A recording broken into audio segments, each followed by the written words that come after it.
kind of smile, and that's good. Praise the Lord. Can everybody get back to work? All right. Praise the Lord. Brother Terry, would you come take this word prayer, please?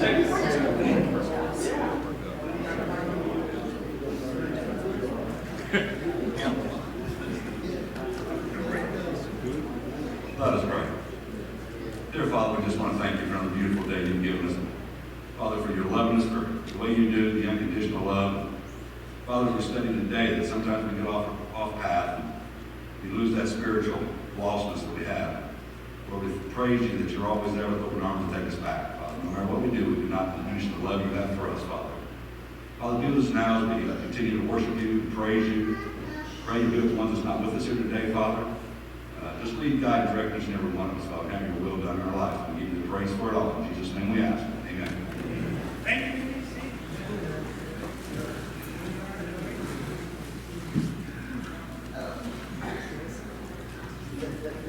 Well, good morning. I'm glad you guys all made it out this morning and you didn't stay home being scared of catching something. Because I want you to know something. If we all stayed scared and stayed home from not catching anything, we would never go anywhere, just so you know, okay? Just remember this. Wash your hands, keep your fingers out of your eyeballs and your mouth and other places, okay? We should be okay, I promise. I just remind you of a few things. Please remember that today is going to be Forest Creek Commons. Well, it's not Forest Creek Commons anymore, but that's what I'm going to call it. We'll be doing that today at 2:30, so please, if you can be part of that. It's 5-star living at Banter Point, isn't it, or something like that? So it's too much of a mouthful is what it really boils down to. But we'll be doing that this afternoon at 2:30, so if you can be part of that, come on out for that. Golden 60s also comes up on Tuesday. So if you want to be part of that, please come on out. We try to get started as soon as about 10:30, 10:45, somewhere, whenever everybody gets here. It just depends. So please come on out for that if you want to be part of that, setting things up and serving food and things like that. So please, and if you have not had a background check for that, please see Miss Drew back there. She'll take care of it. It only take a couple minutes. It only takes about a pint of blood and you'll be perfectly fine. It doesn't take long, but you'll be okay, I promise. But please remember that. And also, too, we need to remember, does anybody know what happens next month? Easter. And in fact, it's not just, it's going to be coming here very soon. We're going to be, I'm asking people now if we can start bringing in candy for Easter egg hunt. That will be taking place. It's about a month away. So please, if you can bring candy, if you would, just put it back there in the cart that's there across from my office so we can begin to put that together. As we have the opportunity to do so. Again, I want to encourage everybody to do so. Ladies, the Bible study that you guys have been doing for a while will be starting back up. It started again this Tuesday at 6:30. And if you need any books for that, please see Jennifer so she can take care of you for that. Okay, so you can get a hold of her what you need to do. So again, I want to say welcome this morning. I want to just remind everybody, please come on out as we have the opportunity to start Golden 60s this next week. And just remember, don't panic about what's going on in the world around us. Just trust God with it, and He'll take care of you. He always has, and He always will. Okay? He gave us, I want to remind people, He gave us this thing in between our ears, and some people don't like to use it as much as others, but it's there for a reason. So make sure you use it. Make sure you just God how you live in your life, so you can not worry about what's going on. Guys, I went to Walmart the other day, all the hand sanitizers gone. Gone. Do you know what works really good too? Just so you know, soap and water works really, really good too. Just throw that out there. But again, I want to say you're welcome this morning. I'll get us back over to Brother Doug. Just practice what your mother always taught you. Wash your hands, right? Okay, that's all you need. Let's all turn to page 215. Majesty this morning. 215, please.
For me, if you listen to Christian radio, all the young people are going to know this song. If you listen to Christian radio, you're going to know that too. So if I mess up, it's not Jennifer, it's me. We're going to try it anyway.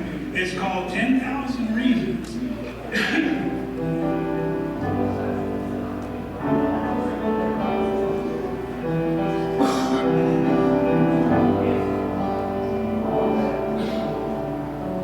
Bless the Lord, oh my soul, oh my soul, worship His holy name.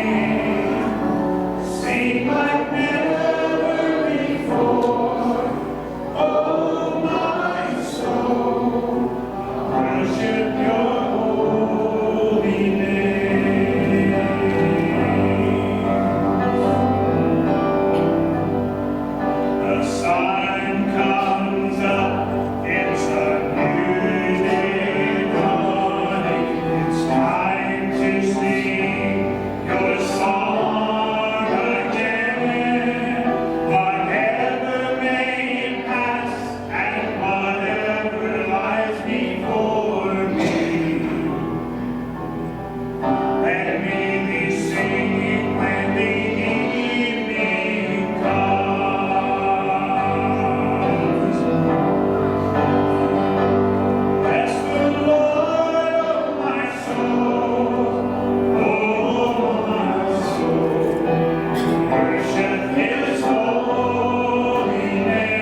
There's a whole lot more than that to worship our Lord and Savior. Think about that today. Brother Bobby, come bless her all.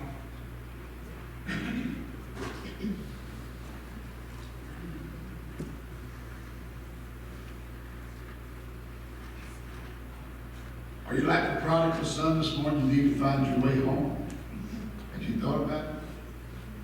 And do you love somebody enough that you run down the road, you will greet him with a holy kiss? Prodigal son and the Father.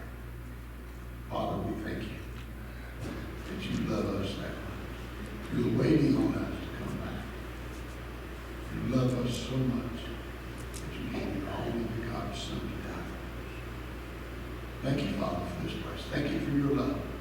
Ask, Father, now as we bring back to you tithes and offerings, that you'll bless it. You'll multiply it. You'll use it to glorify your name. Bless now these high people as we give. Thank you in the name of Jesus.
This morning I've got a song that I experienced in my life a little bit at one time. I worked at Allison's for 42 years. And for the bigger part of that, every morning I would go into work and I would have prayer right there in my truck before I went into work every morning. Then I retired. I didn't do the same things as I always did. You know what? Found it a little harder to have that specific time every day to pray to God. Where before it was just automatic every day. I was right there. This song says, I miss my time with you. It's about a person that, as the verse goes, there is a person talking to God, and then God answers him in the chorus. Because you see, God's still there. He didn't change anything. Just because I wasn't at Allison's didn't mean I couldn't step her every morning. So maybe you're in that same situation. As we get older, it's a little harder to do things just on a, time. Monday doesn't have any, you don't look at the clock, you don't punch a clock, so your days kind of run together. You don't even know what the date is, at least I don't unless you look at the calendar, But that's where I like it. This song says, I miss my time with you.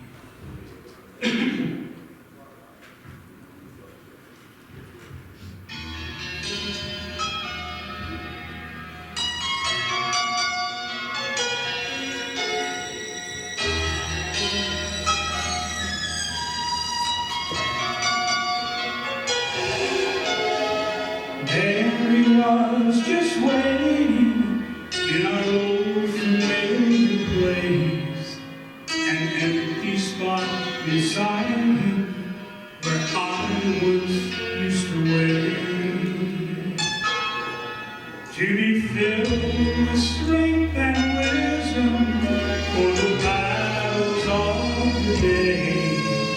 I would have passed him by again, but I really heard him say, I miss my time with you, those moments together. I need to be with you each day, and it hurts me when you say you're too busy trying to serve me. Oh, how can you serve me when your spirit empty? There's a longing in my heart, wanting more than just a part of you. It's true. I miss my time with you.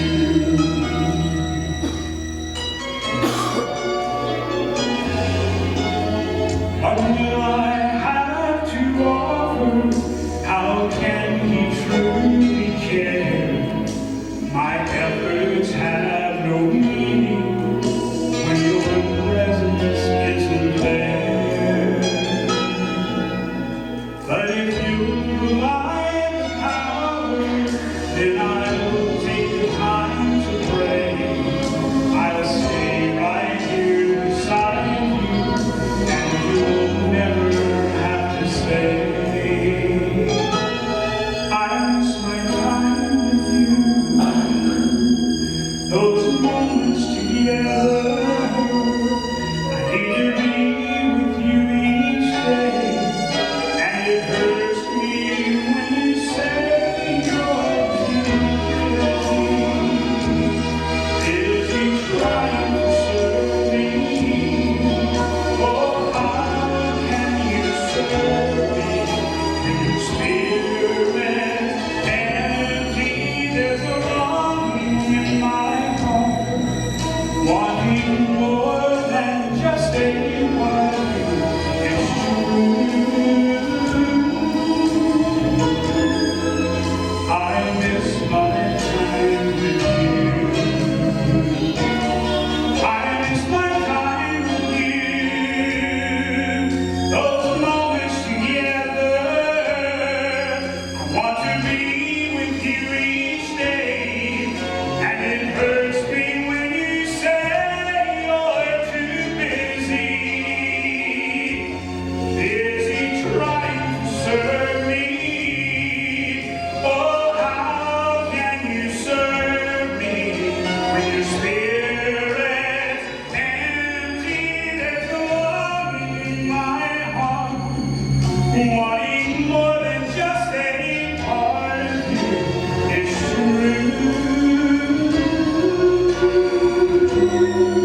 morning I'm going to share with you about fear. And I've often wondered, if I'm afraid of being afraid, what does that make me? Just something to think about. Okay? Have you ever get scared? Okay, and we have a tendency to do so. Have you ever thought about why you get scared?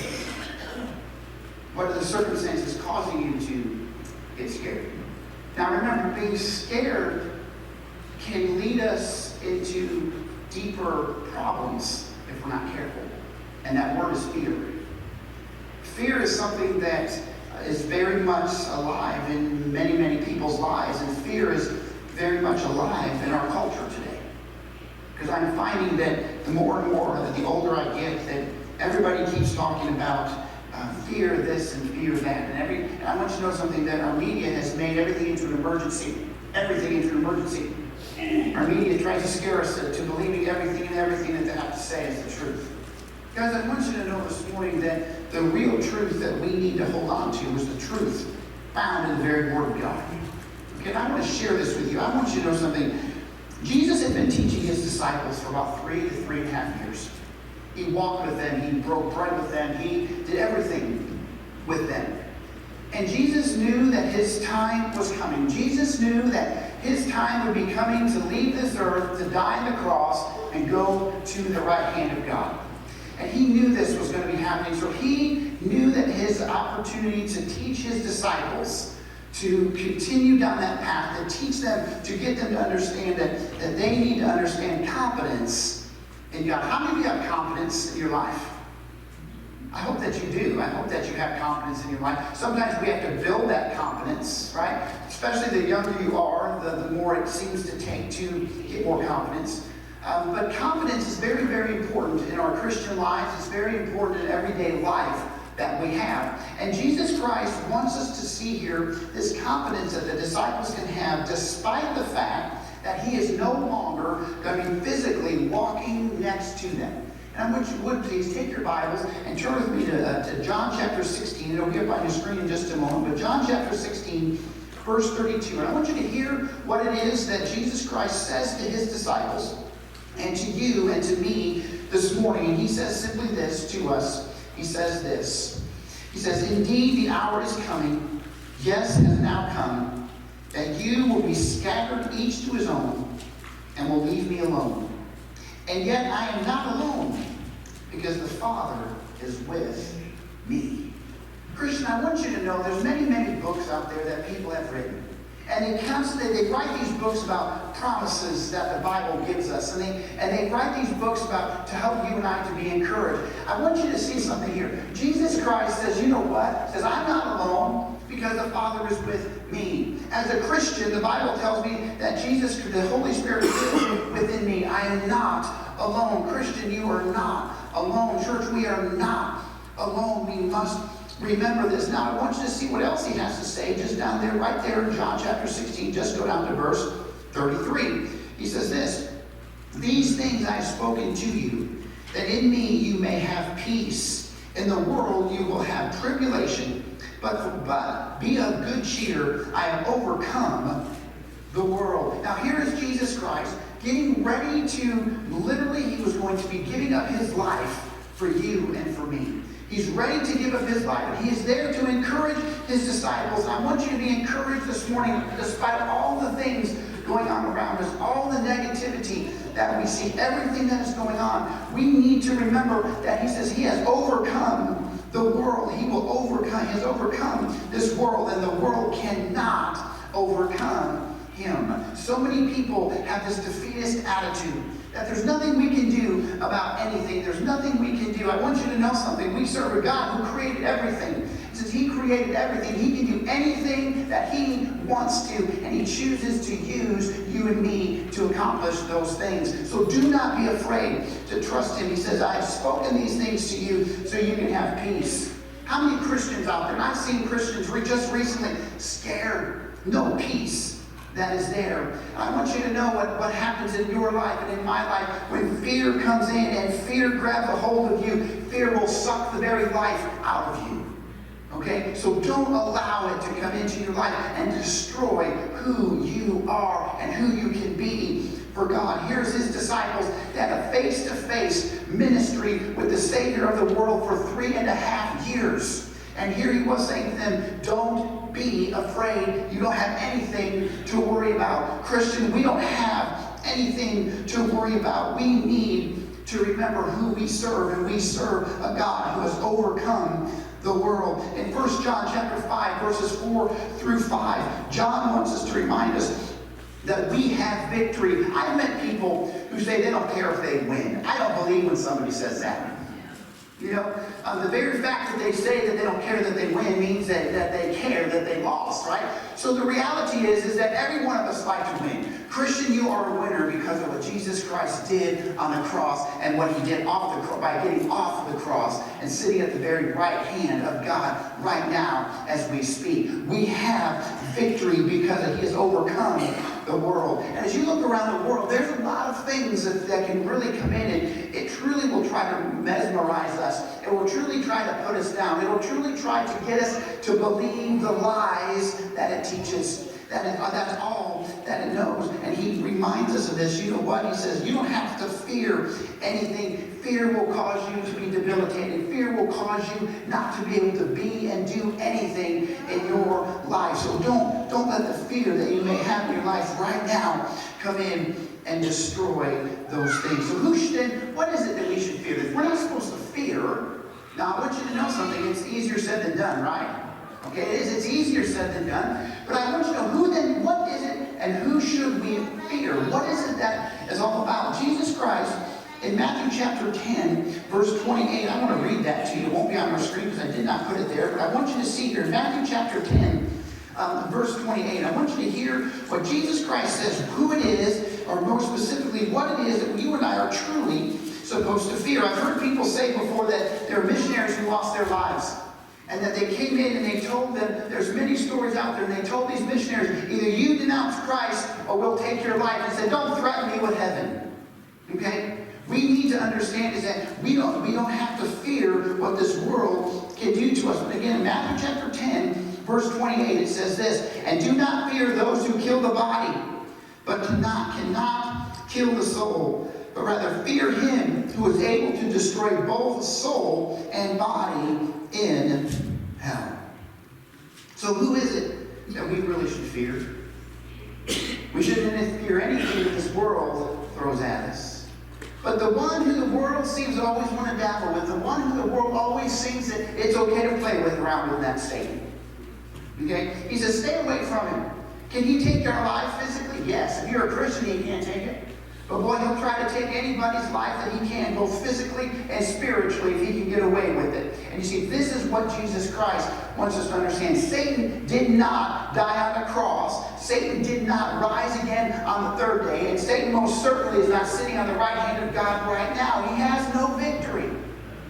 You see, this is what he wants us to understand. Christian, we don't have to be scared. We don't have to do any of these things. We need to remember this. Paul, in Philippians chapter 2, I want to turn back there for just a moment. I want to hear what he had to say to the church at Philippi, what he has to say to you and I here this morning in Philippians chapter 2, verse 12. He says, therefore, my beloved, as you have always obeyed, not as in my presence only, but now much more in my absence. Work out your salvation with fear and trembling. In other words, work out what is going on. We need to have fear and trembling in our life. We need to work on that relationship that we have with God. We need to work at it on a daily basis with fear. By the way, that word fear many times in the scriptures means with awe and respect for. Okay? So we need to have awe and respect for who God is. We need to work these things out.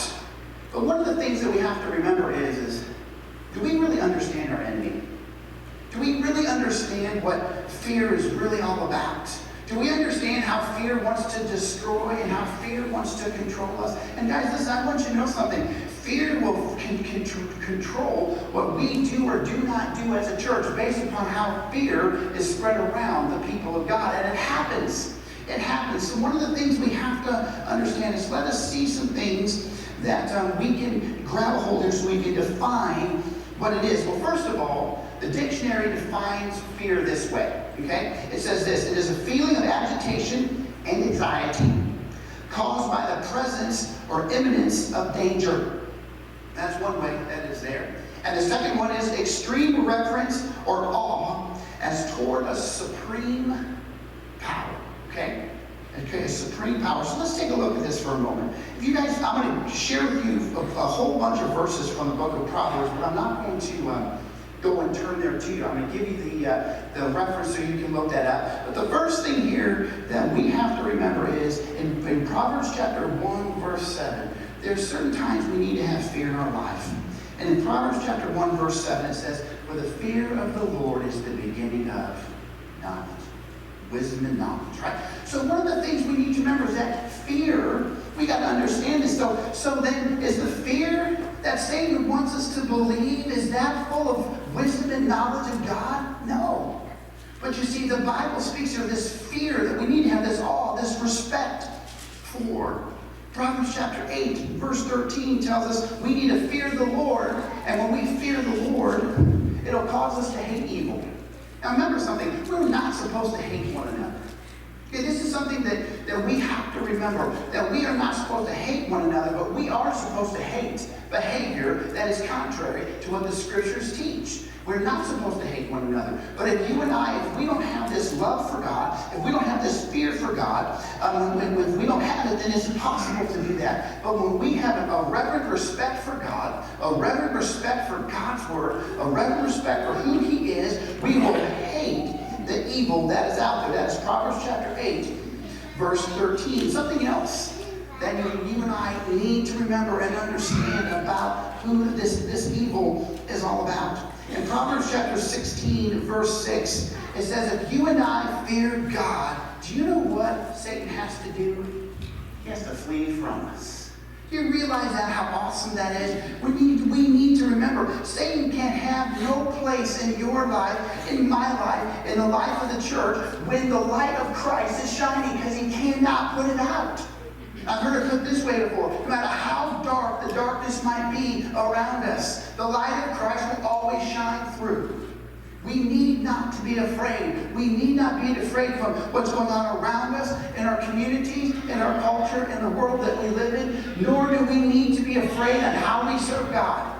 We need to trust God in what it is and how it is He wants us to serve Him. And in Proverbs chapter 10, verse 27, something else the fear of the Lord, this awe, this reverent respect for, that He gives for you and for me, is this, a prolonged life.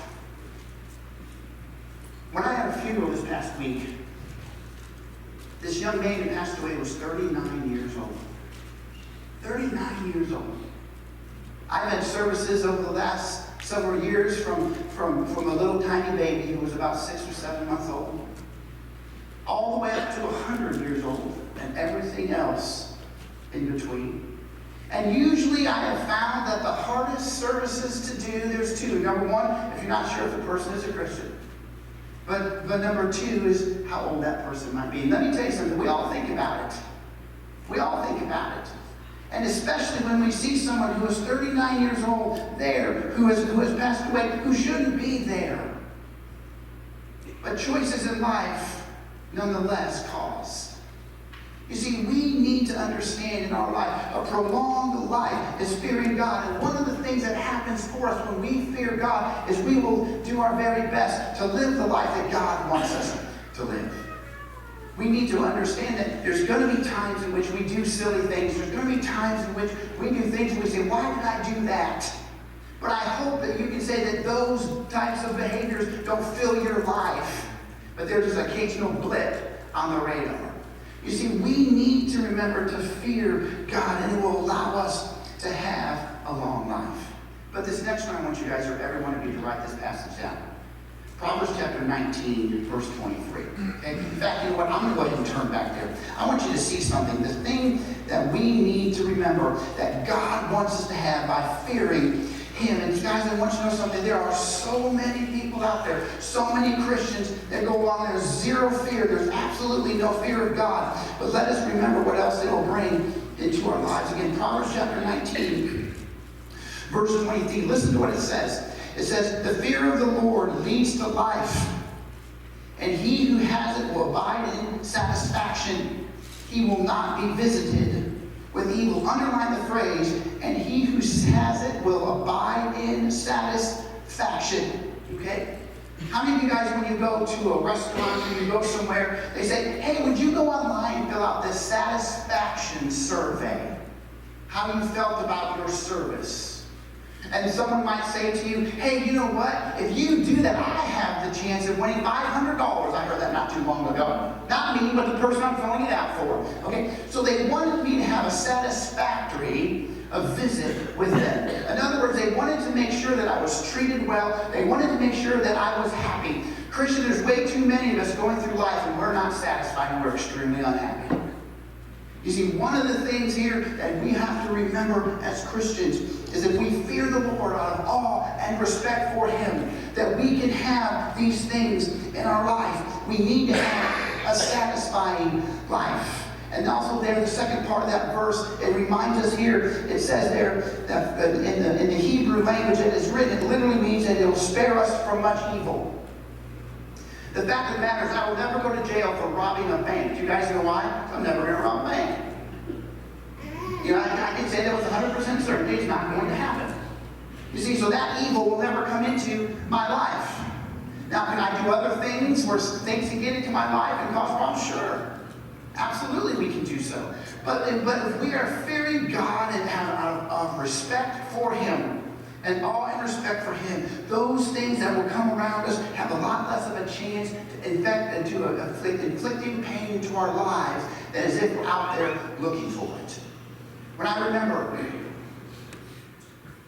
one of the first things that, when I learned to hunt elk, one of the first things that you had to do is that you don't hunt them like deer. You have to actually walk around and you have to cut up the mountainsides and you have to go all over the different places. And I remember something about it. It was work. It was hard. And I want you to know something. Many times, guys, we have to work hard at staying away from things that hurt our lives. But once we can figure out how to do it, listen, once I figured out how to get up that mountain, the next time I went, it was a lot simpler. And I want us to understand that in our Christian lives, that we don't have to have all these things in our lives. We need to fear God first and foremost. And I believe the bulk of the reasons we have troubles in our churches and the bulk of the reasons we have troubles in our lives is because the fear of God is non-existent. Okay? We need to have an awe and respect for Him first and foremost. How many of you guys ever heard of Oswald Chambers? I want to read you a quote from Oswald Chambers. Listen to what he says about the value of fearing God. He says, the remarkable thing about fearing God is that when you fear God, you fear nothing else. Whereas if you do not fear God, you fear everything else. So let us think about our lives. Think about your life. Let us think about our church life. Let us think about our church.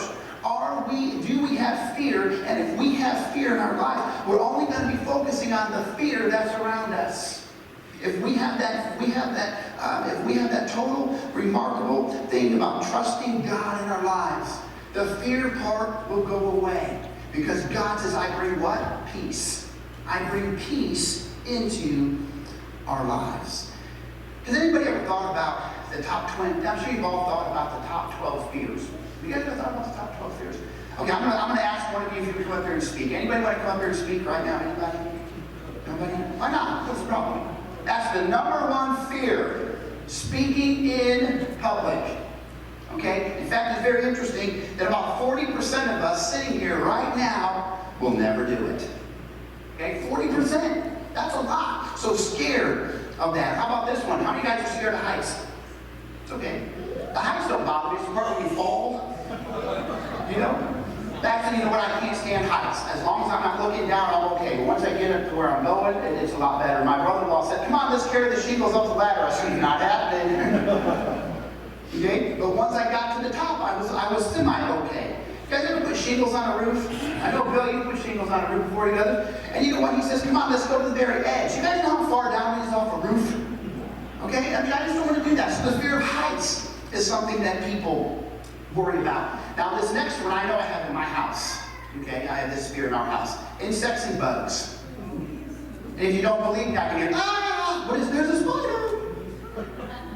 Okay? I'm not going to mention anybody's names. I'm just saying, right? How many of you guys about it. So there's a lot of things that we're scared of. That one of the things that a lot of people are starting to think about too is financial problems. Scared of financial problems. Guys, if we have our proper perspective of who God is in our life, personal life and our church lives, we don't have to worry about it. Okay? We need to remember that. God's that is there. I was fishing one time out in the ocean. And it's amazing to think you're off in this boat, and you might be in a 30-foot boat, and man, you think you've got it all figured out until you realize there's 10 miles of water below you. Okay? That's the next thing a lot of people are scared of, water, especially deep water that's out there. This next one is really, I will take this sixth one I'm going to share with you up to number 1 right now in America, disease. Okay? A lot of people are scared of those things. Now listen, I'm not asking you to go to run around and try to catch something. But in reality, that when we go through life, we need to understand that fear is going to stop us from being and doing many, many things for God and doing what He wants us to do. And it's amazing how many people, that there's a lot of people scared of death. Oh, flying. How do you guys like to fly? Okay? I only like to fly because I get there quicker. Okay? I get there a lot quicker. But there's a lot of different things people are scared of, and there's some of them there. One of them I find very interesting. There's a lot of people, in fact, about 10% of the people given in this survey, they are scared to death of driving or riding in a car. Okay? For me, it just depends on who's driving. If I'm scared of driving a car, okay. But for most of us, I find that very, very interesting. And for the last one here, also about a 10% clip. Here's scared of darkness. Okay? I don't like darkness. Okay? If you have a flashlight in your home, it's because darkness can be overwhelming and you need to be able to see. And the first person who would blame is IPL if our lights don't work, right? So we're always wanting, there's always something about darkness that some of us might have some trepidation about. I don't like it. I don't like it at all. But we need to remember something. We can overcome all those things, but we can't do it with the wrong kind of fear. Satan will use anything to cause you and I not to have faith in God. He'll do it. And he'll use it, and he sits back, and sometimes I'm convinced that sometimes Satan doesn't have to work very hard to get us going. Okay? There's times in which he doesn't have to work hard at all, that he'll get us to believe these things. So how then can we go around? If you're sitting here this morning, maybe you're struggling with some of those things, you're scared of those things. How can you, how can our church, how can we overcome these things? And I want to share some things with you. First and foremost, Jesus Christ said something. Jesus Christ said, "Oh, ye of little what? Faith." And what he was talking about there, when he said, "Oh, ye of little faith," oh, you, all of you of little faith, usually fear is indicative of your lack and my lack of faith. Okay? We need to remember this because he is wanting us to understand this. In Matthew chapter 8, verses 23 through 27, Jesus Christ and his disciples were in a storm. They were in a storm. And his disciples, anybody remember the story? Jesus Christ's disciples were panicking. They were panicking. And Jesus Christ said, "Hold up, wait a second. You don't have to be scared." Listen, in your life, there's going to be storms. In the life of our churches, there's going to be storms. But if we take our eyes off of Jesus Christ, those storms will swamp us. They will swamp us and cause us not to be who God intends for us to be. He taught these things. He wanted us to understand that. Peter, remember what did Peter do when he went out on the water? He did okay for a couple of steps, didn't he? He did okay for a little bit, and then what had happened? Fear kicked in. He looked around and he saw the waves. Now, wait a second. He was real brave back there in the boat. I'll come out there if that's you, Jesus. If that's you, I'll come out there and do whatever it is you want me to. I'll come out there. Jesus said, "What? Come on." What if there's part of Peter thought, "Oh, what did I do?"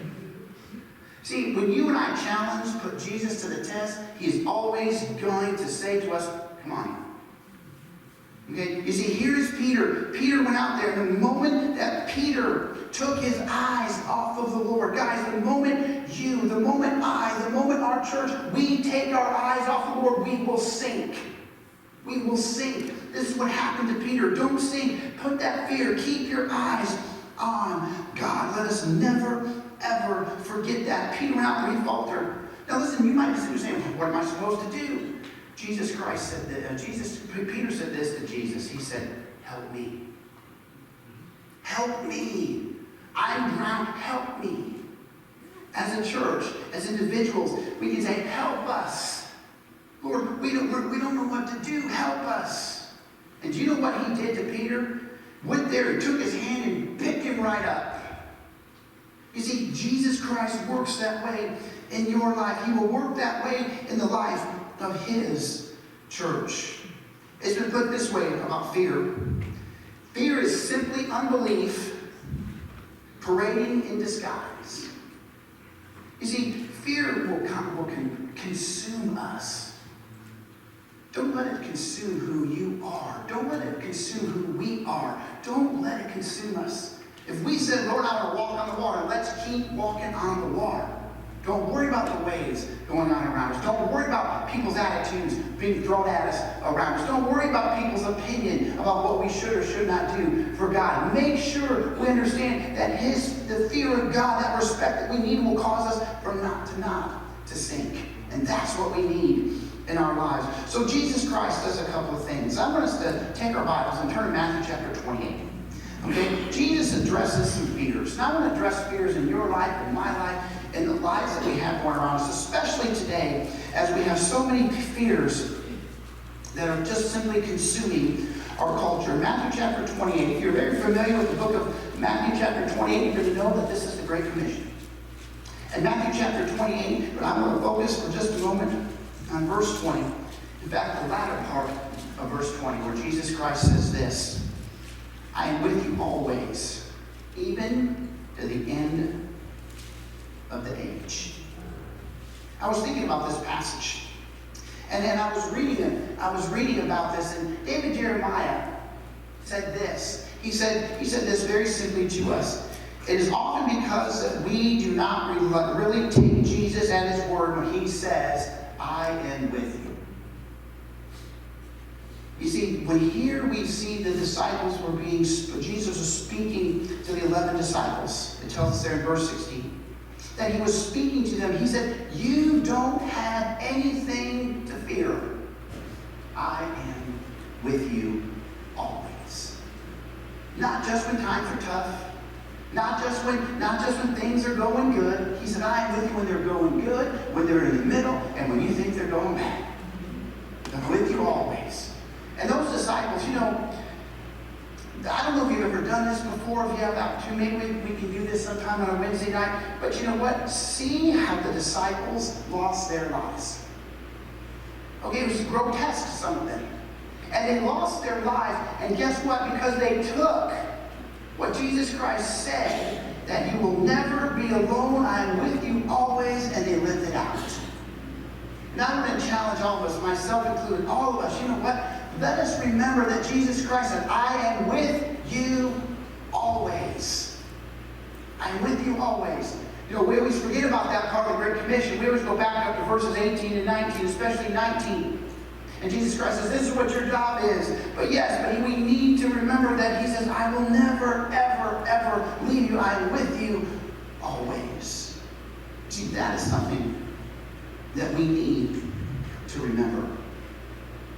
There's a pastor who lived many, many years ago.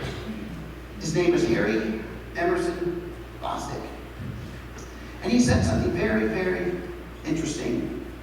He said this. He said, fear imprisons, faith liberates. Fear paralyzes, faith empowers. He says, fear disheartens, faith encourages. Fear sickens, faith heals. Fear makes useless, faith makes serviceable. And listen to this old proverb. It says this. It says, feed your faith, and your fears will starve to death. Fear knocked at the door. Faith answered, no one's home. Fear and faith cannot keep house together. Where one enters, the other departs. Satan wants you and I to be scared. And it doesn't matter what it might be about. It might be about all the things that we're seeing on television. Or it might simply be something God is calling you to do, and you're saying, hold a second there, God, I'm not quite ready to step out of the boat and walk on water.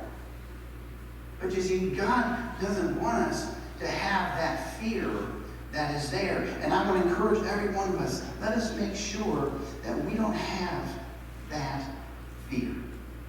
Because I truly believe what's holding our church back and many, many other churches, guys, is we have too much fear. We have too much fear. And we need to have our faith in the one who said, I am with you always. That's what it's about. We need to make sure that we say, you know what, you're with me always. Let's do this. I'm going to trust you. No matter what. Don't ever forget that. Don't ever forget that. That's what it is that he wanted. Jesus Christ, when he walked on this earth, he did a lot of things. You know, he fed people. He healed people. He raised people from the dead. He walked on water. He rebuked. He encouraged. He challenged. And ultimately, he died on the cross for our sins. You see, we need to also remember he did things to remind people that God is at work. God is at work around us. Sometimes we just don't pay close enough attention to see it. We miss it. Henry Blackaby talked about that many times, many decades ago. He talked about, you know what? Look around, see where and what God is doing. And you see, our faith, or our fear, or our lack of faith, whatever you want to call it, because they go together. As if we're scared, our faith will reflect our being fearful. If we're not afraid of anything, then our faith will reflect that as well. So don't be afraid to trust God what it is he wants you to be about. We need to remember that. Could you imagine for a moment that you were following after Jesus and he started this conversation? Now, that's where we started. He started out this conversation with you. He started out, he said, you know what? Don't be afraid. And he reminded them over and over again. And you watched your Savior be taken down the road, and he's carrying his cross. And ultimately, he was put on that cross. Can you imagine the fear you may have had? But how about this one? When he said to Mary and Martha, he said, go tell my disciples I have risen from the dead, and I have gone before them just like I told them. Can you imagine the smile they got on their face?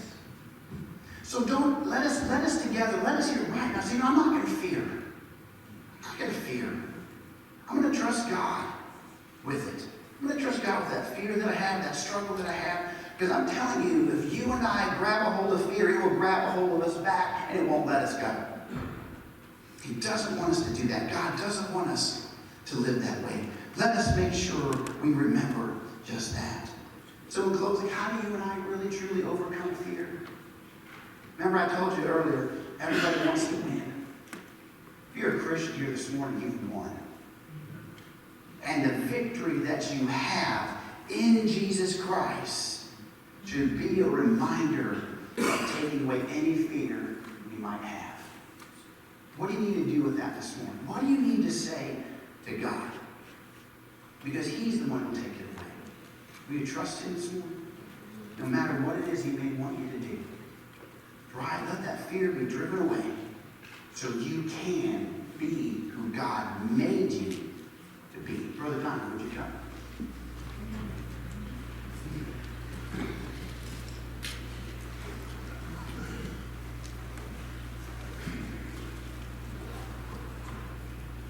Would you stand with us, please, as we sing Grace That Is Greater Than All Our Sin? 329.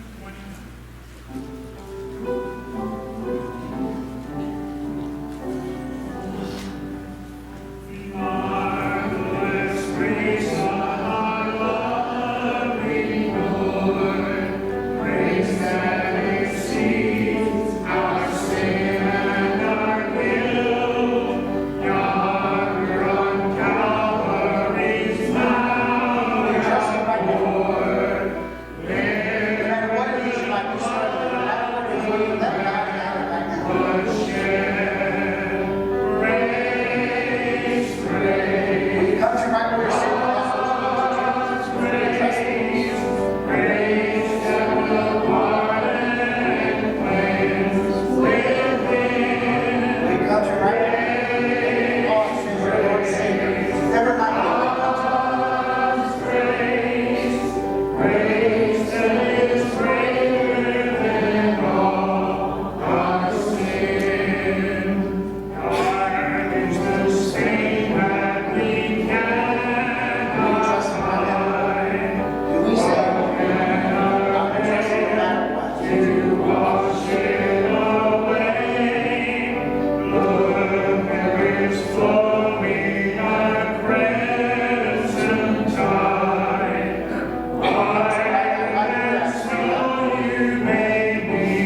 I'm with you all. Let us never, ever forget that. I want to thank you guys for coming out here this morning. I'm going to please remind you of our deacons. I'd like to visit with you tonight about 5 o'clock if you can get here, please. But I want to thank everyone for being here. Please come back tonight.